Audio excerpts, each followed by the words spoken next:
Kulaçka me copëza çokolate do përgatitim për sot, edhe janë perfekte që të marri djalin në shkollë, të shoqërojmë edhe neve kafe në shtëpi. Tani si shikoni unë hodha afërsisht gjysmë kile miell se i bëra me sy, pastaj një lugë të vogël me sodë, e trazova bashkë me miellin, sheqer unë i hodha pak siç mund të shikoni, nëse i doni më të ëmbla mund të hidhni më shumë, një lugë të vogël me kripë, një copë me gjalpë, të cilin nuk e shkrim, do ta hedhim kështu brenda, edhe kos, do t'i mbrojmë me kos, domethënë nuk do ujë fare as qumësh as gjë tjetër,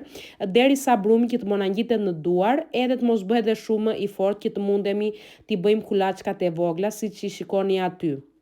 Pasi kemi përgatitur të gjitha, do t'i çpojmë me një pirunë që të munden të kullojnë kur piqen në furrë, edhe para se t'i vendosim në furrë, unë hodha edhe disa copëza çokolate nga lartë, se djalit i pëlqejnë shumë, edhe i duken si cookies, sa t'i blej ato të gatshme nga supermarketi, ja përgatit aty në shtëpi, janë shumë të shëndetshme, e di se çka më hedh brenda, edhe nuk kanë 500 gjëra që nuk janë të mira për shëndetin. Tani, pasi i vendos të gjitha këto copëzat e çokoladës nga lartë dhe bënen kështu të bukura këto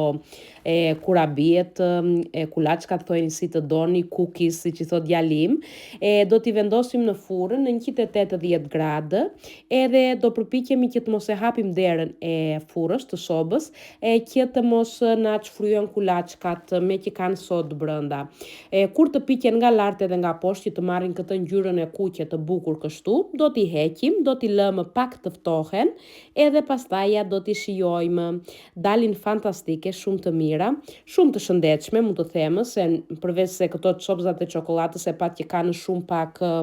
sheqer, as edhe një gjë tjetër, edhe janë perfekte edhe për fëmijët, edhe për neve të rriturit. Provojni edhe më thoni nëse u pëlqeu kjo recetë. Të kaloni sa më bukur.